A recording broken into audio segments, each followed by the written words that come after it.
I didn't think moving into a quieter house would change anything in my life. If anything, I thought it would finally give me some peace after college, something stable after years of shared apartments and constant noise.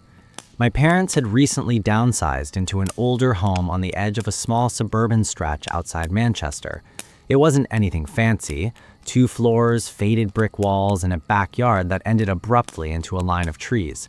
They were proud of it though, said it had character, which usually meant it needed repairs. They gave me a walkthrough the first time I visited. Kitchen, living room, bedrooms upstairs. Then my dad pointed toward a small panel in the hallway. "Just a crawl space down there," he said casually. "Nothing else. Old house stuff, pipes, wiring, that's it." I didn't question it. Why would I? A few months later, I found myself staying there alone for a week while they traveled. I had a job interview in the city and decided to use the house as a base instead of booking a hotel. First 2 nights were normal, quiet, almost too quiet. That changed on the 3rd night. I was lying in bed scrolling through my phone when I heard it, a faint tapping sound. At first, I assumed it was the radiator. Old houses do that sometimes, especially when the heating kicks in. But this wasn't random. It had rhythm, like something was deliberately tapping from beneath the floorboards. Tap, tap. Pause, tap, tap. I sat up, listening more carefully. The sound wasn't coming from one spot. It felt like it moved under me, circling the room from below. I got out of bed and stood still in the middle of the room. The tapping didn't stop. If anything, it became clearer. That was the moment it felt like it wasn't a house issue. I went downstairs, checked the thermostat, even looked at the boiler in the kitchen. Everything was normal. No vibrations, no pipes rattling. When I came back upstairs, the tapping started again the moment I lay down.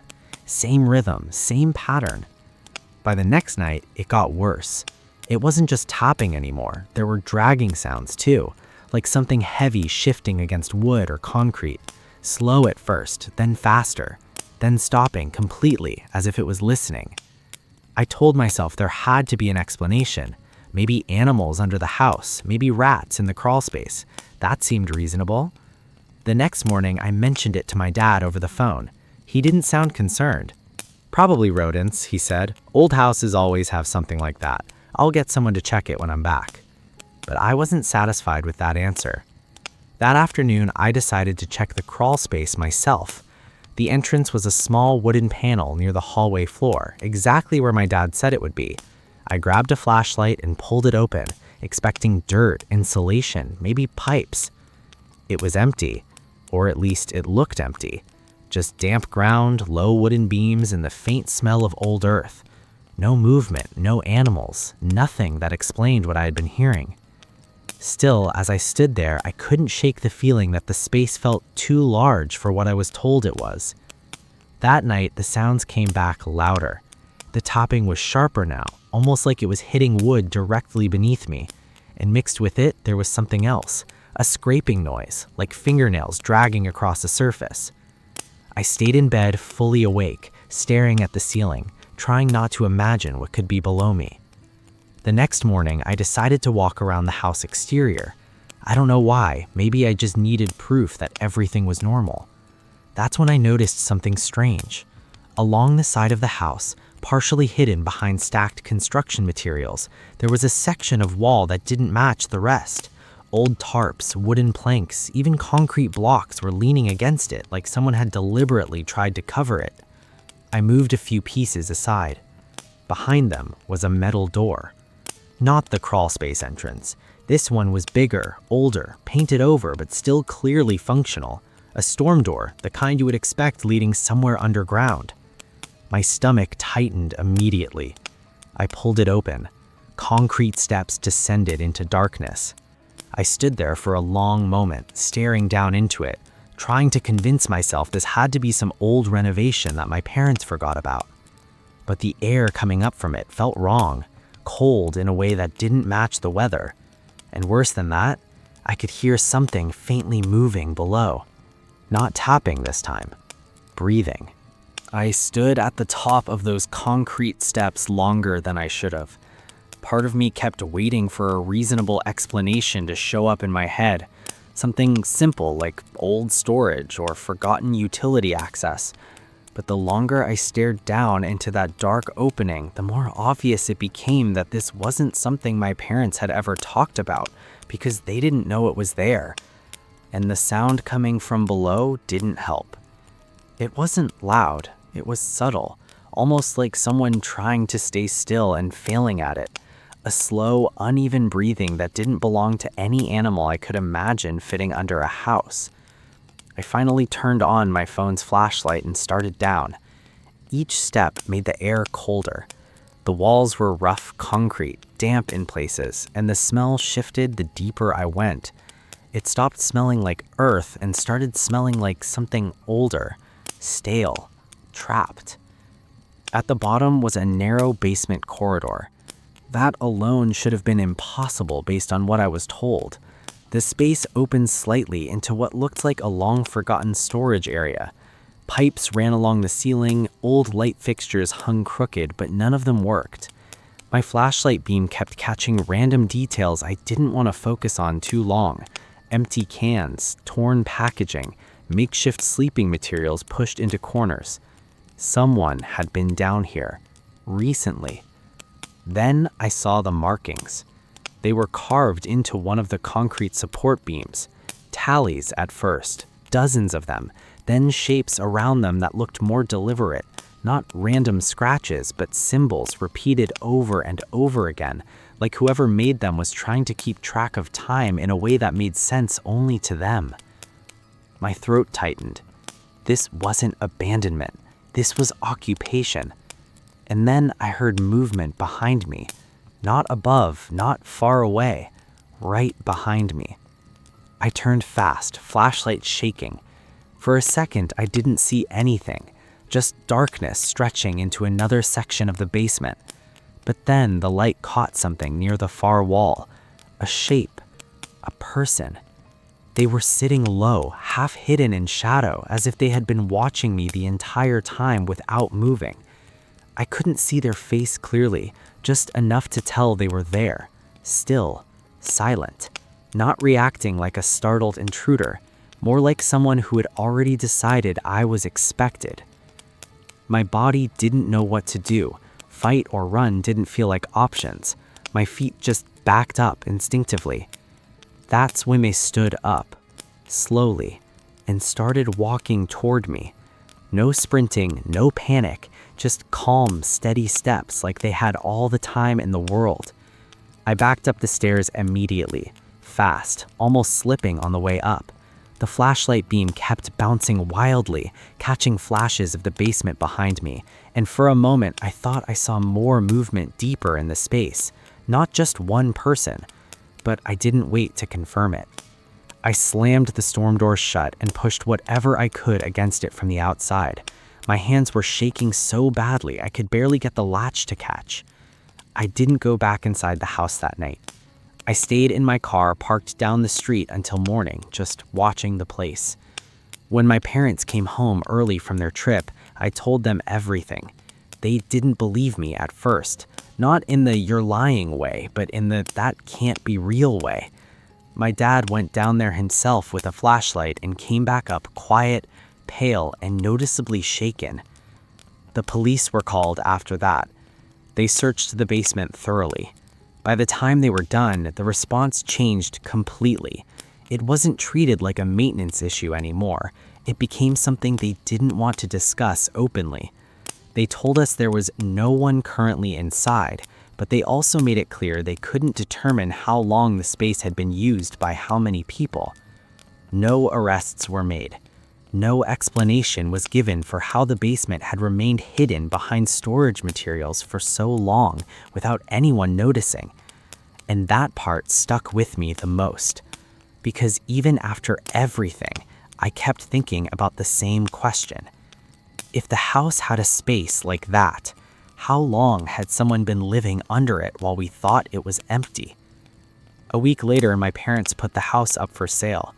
I moved out the same month. But sometimes late at night, I still think about the tapping, not as something underground anymore, but as something that already knew we were above it. Caleb had been going to the same gym in a small Ohio town for years, mostly out of habit more than anything else. It wasn't fancy, just a mid-sized place tucked between a grocery store and a car wash, the kind of gym where everyone eventually recognizes everyone else, even if nobody talks much. He liked that about it. It was predictable, safe. Nothing in his life had ever really needed more than that. Most evenings he would show up around 6:15, change quickly and settle into his routine without thinking too hard about it. That was how he noticed her at first. A girl who looked maybe a little younger than him, always in a red hoodie and dark leggings, always coming in around the same time. At first, she didn't stand out. People came and went all the time. But after a week or two, Caleb realized he had never actually seen her use the gym the way others did. She would walk in, glance around, and then drift between machines without committing to anything. Sometimes she would stand near a treadmill without turning it on. Other times she would sit on a bench, just watching the room. The first time he really felt something was off was when he was doing squats. Between sets, he noticed her in the mirror behind him. She was sitting on a machine she wasn't using, just staring in his direction. When he looked directly at her, she quickly turned her head away. He told himself it was nothing. A few days later, it happened again, and then again. She would always be nearby, always positioned in a way that made it easy for her to see him no matter where he went. It started to feel less like coincidence and more like a pattern he couldn't ignore.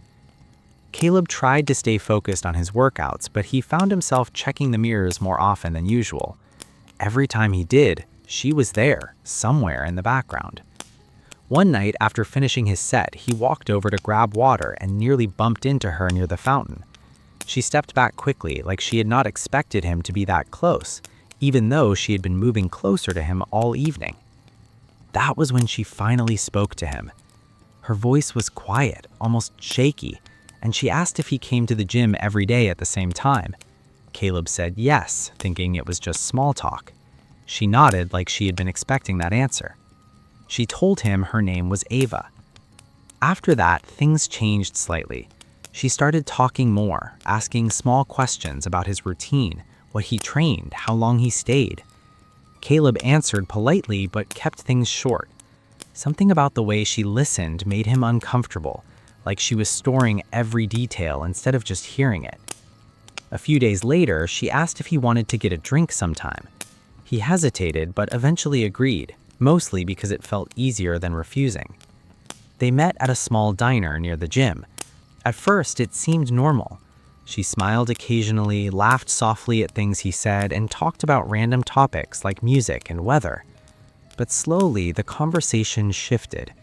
She started asking where he lived, what route he took home, whether he usually parked in the same spot. Caleb laughed it off, giving vague answers, but he noticed she didn't really react to the vagueness. Instead, she just kept talking, like she was filling in the blanks herself. When they left, she insisted on walking the same direction as him, even though her apartment was clearly the other way. He told her she didn't have to, but she just said she didn't mind. They walked in silence for most of the way. When he turned onto his street, she finally stopped and said goodnight.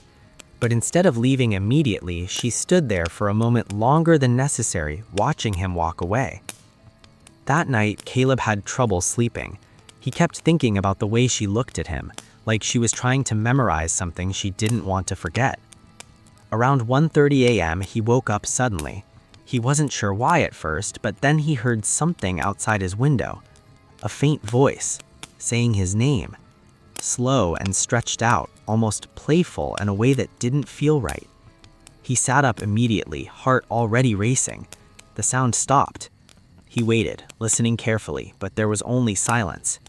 When he finally got up and looked out the window, the street outside looked empty, just dim street lights and parked cars. Still, he couldn't shake the feeling that someone had been there. The next morning, he checked his phone and saw a message request from an unknown account. It contained a single sentence. "You were awake last night." Caleb stared at it for a long time before deleting it without replying. He told himself it was just someone messing around, maybe a coincidence. But deep down, something about the timing didn't feel like coincidence at all. That evening, he decided not to go to the gym. Instead, he stayed home, trying to distract himself with movies and food. It worked for a while, until around midnight when his dog started barking at the back door. Caleb got up slowly and looked out through the curtain. The backyard was dark, but near the fence line, he thought he saw something move. He didn't open the door, he just stood there, watching. After a few seconds, the movement stopped. Then, very faintly, he heard his name again, coming from somewhere behind the house. Caleb stayed frozen by the curtain, listening as the silence stretched longer than it should have, until finally he convinced himself to step away, but deep down he already knew whatever was outside wasn't leaving, and it had learned his routine better than he ever had, without him noticing at all. The next morning, Caleb tried to act like nothing had happened. He told himself it was probably a raccoon, maybe the wind, maybe even his mind playing tricks after too many late nights. That kind of self-talk usually worked for him. Usually. But when he pulled into the gym parking lot that evening, that feeling came right back the second he saw her. Ava was already there, standing near the entrance, not walking in, not leaving, just standing like she had been waiting for a specific moment to appear. Caleb stayed in his car for a few seconds longer than normal. He watched her through the windshield. She wasn't looking at anyone else, just the doors. Still, focused, patient, in a way that didn't match a normal gym routine. He finally got out, kept his head down, and walked inside. He told himself he wouldn't engage, just finish his workout and leave. Inside, everything looked normal again. Machines clanking, music playing, people talking. Ava wasn't immediately visible, which helped him relax slightly. He started with his usual warm-up, then moved into weights. For the first 20 minutes, nothing happened. Then he noticed her again in the mirror. Not close this time, but positioned perfectly in his line of sight. She wasn't using equipment, just standing near a cable machine, watching him. When he looked directly at her, she didn't look away this time. She just stared back. That broke something in his focus. He dropped his set early and walked to the other side of the gym. He tried to ignore her, tried to convince himself it was just coincidence again, but every few minutes he caught her repositioning slightly, always adjusting so she stayed within view. It didn't feel random anymore. It felt intentional. After finishing his workout early, he headed toward the locker room, planning to leave. That's when she finally spoke again, from behind him. Not loud, just enough to hear. "You always leave at the same time." Caleb stopped, but didn't turn around immediately. He forced a calm voice. "Yeah, I work early." There was a pause. Then she said, "I know." That answer didn't sit right with him. He turned around. Ava was a few steps behind him now, closer than before. Her expression wasn't angry or emotional. It was something flatter, focused. He asked what she meant by that. She tilted her head slightly like she was thinking, then said she just noticed things, people's habits, patterns. Caleb told her he needed to go. She didn't stop him, but she said one more thing before he reached the door. "You always park in the same spot, too." He didn't respond. He left the gym faster than usual and didn't look back. In the parking lot, everything felt normal at first. Cars, lights, quiet evening air. He reached his car and unlocked it quickly. That's when he noticed something on his windshield, a small folded piece of paper tucked under the wiper. He didn't open it right away. He just stared at it for a moment, scanning the lot. Nothing moved. No one was visible. He finally pulled it out and unfolded it. There were only a few words written neatly. "See you at home." His grip tightened immediately. He looked up fast, and that's when he saw her. Not near the entrance this time, closer, standing between two parked cars at the edge of the lot, partially hidden by shadow, just watching. Caleb got into his car without hesitation, locked the doors, and started the engine. His hands were shaking slightly as he reversed out of the spot. He didn't look at her again. He drove home fast, checking mirrors more than the road. When he got to his street, everything felt normal at first. Cars, lights, quiet evening air. He reached his car and sat for a moment, then went inside. He checked every room before relaxing. Nothing seemed disturbed. No signs of entry, no sounds. For a brief moment, he thought maybe it was finally over. Then his phone buzzed. Unknown number. One message: "You got home earlier tonight." Caleb stared at it, feeling that same tight pressure in his chest return. He didn't reply. Instead, he walked to the front door and double-checked the lock. That's when he noticed something else. A faint scuff mark near the bottom of the frame, like someone had been standing there long enough to leave friction on the paint. He stepped back slowly. The house suddenly felt smaller. He checked the back door, then the windows, moving faster now. Everything was locked, but that didn't help the feeling that someone already knew the layout better than he did. Later that night, he tried to sleep with the lights on. It didn't work. Around 2:10 a.m., he heard something outside again. This time, it wasn't his name right away. It was footsteps, slow, measured, circling the house. He sat up immediately, listening. The footsteps stopped near the side of the house. Then silence. Then his name again. Very close to the wall this time. Caleb didn't move. He didn't look.